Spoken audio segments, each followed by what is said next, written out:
Hi guys! For today's video nga po, samahan niyo naman po kami ngayon para mangalakal at ipakita po sa inyo ang hirap ng dinadanas po nila sa pang-araw-araw. So dito nga po, kung makikita po ninyo, yan po yung nilalakaran nila. Ayan po yung sinasabi nilang unang daan. Unang daan, pagsubok agad, diba? Charis! So dito nga po, kung mapapansin nyo, naglalakad kami para po umakyat dyan. Kasi po, ayan po yung unang step para makapunta po tayo dun sa basurahan. And also, makikita nyo rin po sa mga face namin na kahit anong hirap ng buhay namin, talagang nakangiti pa rin po tayo. Kasi po, wala namang mahirap sa taong may pangarap, 'di ba? Kumbaga step by step para umasenso tayo sa buhay. And yan nga po, kung mapapansin nyo, talagang sinusumpo namin yung pag-akyat po nila para po makita ninyo. And also po, para makita nyo po kaming nahihirapan. Charis! Kumbaga po, para po tayong nag-hiking dito sa video na po na ito. Pero may makukuha rin po kayong lesson dito na walang mahirap sa taong may pangarap. Yes! Kumbaga po, step by step para, makamit natin ang mga pangarap natin sa buhay. Kaya guys, mag-aral po tayo ng mabuti ha. Aral po tayo ng mabuti, please. And yan guys, ayan na po, umaakyat na po kami sa puno. Opo, puno po talaga yung inaakyatan namin. To the highest level yan. Tignan nyo po ang aming mga face. Talagang, hi! Kaway kayo guys! Shoutout po sa inyo. Thank you po talaga sa mga help. And lalo na po kay Tito. Thank you po. Thank you so much. Alam ko pong hindi sapat ang salitang salamat para po mapasalamatan namin kayo. Lalo na po kami, sobrang na-help nyo po kami. Talagang siya na po yung tumayong tatay sa amin. Thank you, Lord. Binigay mo po siya sa amin. Thank you, Lord. And guys, yung mga oras na po na ito, 2 p.m. na po siya. Mga 2 p.m. po, ganun. Kasi po, umakyat po kami ng 2 p.m. to 2:30, ganun po. Kasi nag-start po yung pangangalakal is 3 p.m. Yes po. Then, ayan po, kung mapapansin nyo, may nagugas po doon ng katawan nila, mga kalakal po nila, ganyan. And dito nga guys, tapos na po kami umakyat dun sa puno. So, ayan. Pinapakita ko po sa inyo yung naguhugas ng mga katawan, mga kalakal nila, mga sako nila. Kasi po, hirap din po dito yung tubig. So, ayan. After po niya, naglakad na po kami para po makapunta na po dun sa mahabang parang. Kasi po, sobrang layo niya po talaga. Then yan guys, kung makikita nyo po, ayan yung unang, kapag nagkamali po kayo ng lakad dyan, talagang bagok po talaga kayo dyan. Mas malalaki pa po yung yung talahib kesa sa amin. Talaga, tiis-tiis po tayo para po mapakita po namin sa inyo ang hirap ng pinagdadaanan namin dito. Then dyan guys, kapag nadulas ka po talaga, wala ka. Mahina ka po. Dapat po malakas po yung pangangatawan nyo dito. Nakabota kayo kasi sobrang putik po. Lalo na po ngayon na tag-ulan dito sa amin. Then nakadaan na po kami doon sa unang daan. Then ito naman na po yung pangalawang daan. Dito po dumadaan yung mga truck. Pwede rin po kami dumaan dito para po mas mapabilis. Pero meron pa pong isang daan doon sa bundok na hindi po gaanong kahirap katulad po nung pinakita ko sa inyo. So, at you can see guys, yan, naglalakad na po kami. Sobrang putik po talaga dyan. Buti po talaga, meron kaming bota niyan. Kung wala, baka po nagkandadulas-dulas na po kami niyan that time. Kung mapapansin nyo po that time, mga kasama po namin mga bata. Kasi nga po, sila lang po yung yung parang tumutulong po sa mga magulang nila, ganyan. Hirap din po kasi yung iba dyan. Yung iba nga po walang mga tatay, walang mga magulang, walang nag-aalaga sa kanila. Kaya nangangalakal na lang po sila para may pangkain sila. And dito nga po, kung makikita nyo, puro putik po. Ayan po yung nilakad namin. Simula po dun sa may puno, then umakyat dito, and then yan. Ito po yung pangatlong daan. So, diyan po sila nagtatambay yan. Nag-aantay po sila kung pwede na po mga lakal. Ito na po yung pinakabasurahan. Ayan na po yung pinagkakalakalan ng mga tao dito sa amin. Yun yung pinakakabuhayan dito sa amin. Kasi po yung iba dito wala po talagang trabaho, yung iba po hindi rin po kaya nilang magtrabaho kasi po wala rin po silang pinag-aralan, ganun po. Nakakasad man pong sabihin, pero ganun po yung reality. Kaya nga po lagi sa amin pinaparealize ni Tito, lalo na sa akin, na mag-aral ng mabuti para hindi ko po ma-experience yung mga ganitong bagay. And guys, tingnan nyo, ayan na po sila, yung nangangalakal. Talagang takbo-takbo na po talaga sila dyan para makarami na rin po agad. Tsaka po, umuulan rin po that time. Talagang sobrang lamig po talaga. Tapos, alam nyo po yung singaw ng baso. Yung po yung sa sikmura ng mga bata. Ewan ko nga po, ba't po nila kinakaya yung ganyang amoy? I mean, masama po siya sa kalusugan natin, 'di ba po?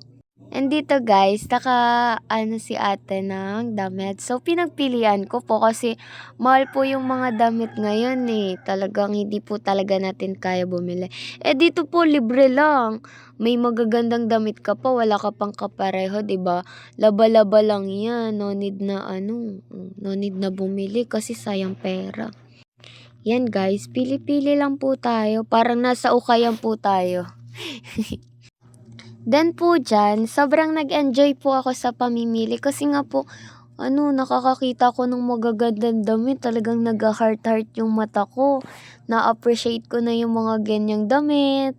Lalo na po kapag umuwi si Tito galing sa Canada, ang dami niya pong mababangong damit. Talagang kahit hindi mo masusuot, kukunin mo kasi sobrang bango po. Tapos branded pa po kasi galing Canada, 'di ba? Sobrang na-appreciate po namin yung mga ganong bagay.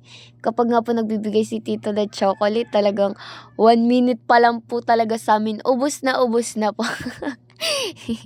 So, dito nga po, pinapakita ko po sa inyo yung mga tao nangangalakal. Ayan po yung may nagbubuhos po ng kalakal, yung nagtatapon po. Yung truck po. Tapos, after po niyang magbuhos, syempre po kakalkalin ng mga tao para po may makuha silang sibak, ganon.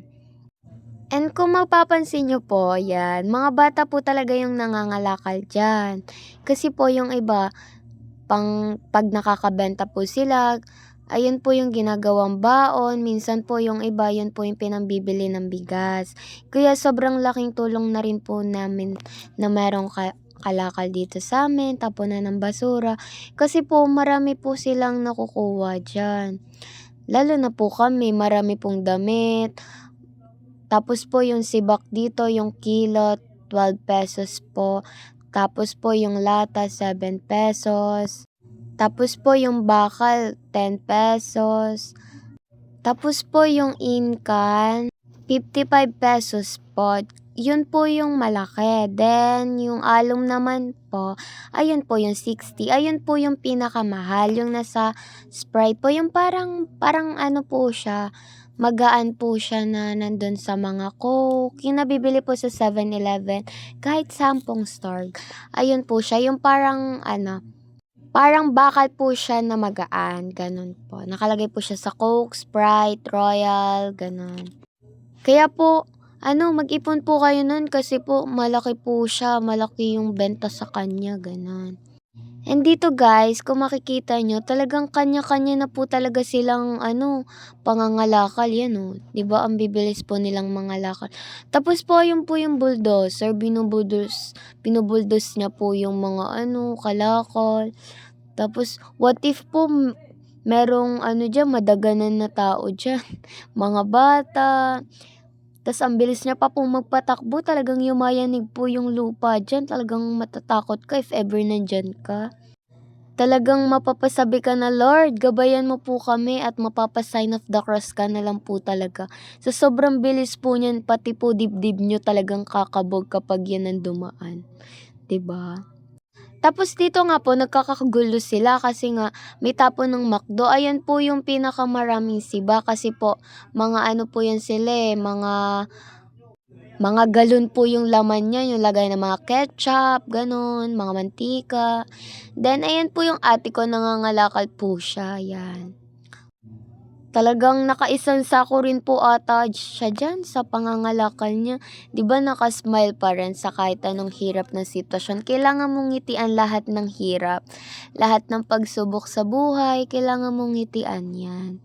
Talagang hindi naman po siguro ibibigay sa'yo ni Lord ang isang ganitong buhay kung hindi mo kaya ang ganong problema sa buhay kung hindi mo kakayanin. Lahat po ng binibigay sa atin ni Lord na problema is may purpose po yan sa buhay natin. Kasi po, hindi naman niya po yan ibibigay sa'yo kung hindi mo kaya, 'di ba? Kaya po yung iba dyan na hindi po nila na-experience ang ganitong buhay, sobrang swerte nyo na po sa buhay. Sobrang angat nyo na po kasi yung ganitong buhay, hindi po siya madali. Ang hirap maging isang mahirap kung tutuusin. Sobrang hirap po as in. Sobrang hirap guys. Tapos yung mga gobyerno natin, mga corrupt pa po sila. Hindi nila nakikita ang hirap ng dinadanas ng isang taong mahirap. Kumbaga hindi pa nila nakikita yung reality. Kung tutuusin, dapat ito yung binibigyan nating pansin. Yung ganitong buhay. Ganito ang dapat nating tulungan. Kasi meron po dyan talagang kumakain na po sila na galing tapon. Yung mga sisiw, mga itlog, mga gulay. Kinakain pa po nila yan dyan. Talaga. Kaya po kayo kung hindi nyo na-experience yung ganitong buhay, sobrang swerte nyo na po kung tutusin kasi hindi nyo na-experience yung ganitong hirap na sobrang buhay. Angat nyo na po talaga. Then guys, nakakuha po kami ng dress. Sobrang happy ko po niyan kasi first time ko makasuot ng gadget dress. Then guys, sobrang putik po talaga niyan. Ganyan po magbuhat ng kalakal kapag hindi pa po siya nakatali. Ganyan. Kaya po sobrang laking tulong po yung nagpapapiding sa amin si Tito. Yung nagpapakain siya ng spaghetti with cake, fried chicken. Sobrang sayang-saya na po namin dito kasi wala pong gaanong nagbibigay ng ganun. Sobrang thankful po kami kay Tito na binibigyan niya kaming pansin, minamahal niya kami na isang tunay na pamilya. Siyang tunay. Kumbaga, parang siya na si Lord. Then guys, kung makikita nyo po, ganyan po ang pagbubuhat ng kalakal. Yung iba po dyan, umuwi na po sila kasi nga po nakapuno na po sila. Then, ganyan po. Yan, tingnan nyo po. Nagbubuhat po sila ng mga nakalakal nila, ganyan. Then kami po, nagstay pa rin kasi nantay pa po namin na matapos yung kuya namin nangangalakal. Diba ang dami pong kalakal yan? Here-herera po yung nakalagay dyan sa gilid na pangangalakal. Then, ayan po yung kuya ko nangangalakal siya. Then, that time po, pauwi na po kami. Sobrang putik pa po niyan. Ito po yung dinaanan nila beef nung nasa bundok po. Ito po yung hindi namin dinaanan. Akala po namin madali, mahirap din po pala dito kasi sobrang putik po. Yan guys. At you can see, naglalakad pa po kami. Then muntikan pa pumadulas sila dyan. Diba? Sorry po, sorry. Then dito nga po, ayan, kapit-kapit lang po tayo sa punong saging para makaalis tayo dyan. Then guys, sobrang putik po namin, diba? Ganyan po yan. Isipin nyo po kami na ayan, umakyat po kami para mapakita po namin sa inyo how much pa kaya sa totaling nangangalakal talaga na pang araw-araw. Isipin nyo po, ganun yung daan, ganun yung buhay, ganun yung dadaanan mo para makasurvive ka sa pang araw-araw. Kaya po dapat kapag mangangalakal kayo dito sa amin, dapat po malakas yung resistensya nyo, yung pangangatawan nyo. Kasi kung hindi po siya malakas, talagang wala po, magkakasakit po talaga kayo niyan. Kasi sobrang baho po talaga, as in sobra. Then dito nga po, nakakita po kami na parang sapa. Then inugasan po namin yung mga sako kasi ibebenta po yan namin para po magkapera po kami. Ayun po yung sinasabi nilang diskarte lang, makakaahon ka na. Puwede na po yung pambiling bigas kasi bibilhin po yan nila dito 50. Depende po sa tao kasi binebenta po namin yan sa tao. Kaya po namin siya hinugasan para hindi po mabaho, para nahahawakan. May maarte rin po kasi na ayaw sa mabaho kaya hinugasan po namin. And dito nga po, malapit na po matapos yung video, kaya po sobrang nagpapasalamat po kami sa mga taong tumutulong, lalo na po kay tito na tumutulong po sa'min at nagpapapidi, nagbibigay ng notebook, nagbibigay ng bigas, kung ano po yung kaya niyang itulong, ayun po yung tinutulong niya sa'min. Kaya sobrang thankful po kami sa mga taong sumusuporta kay tito at tumutulong po sa kanya, lalo na po sa'min. Maraming salamat po. Sana po na-inspire kayo sa video namin, sa vlog namin, nakita niyo po yung hirap ng buhay, yung hirap ng dinadanas namin sa pang-araw-araw. Yun lang po. Thank you for watching.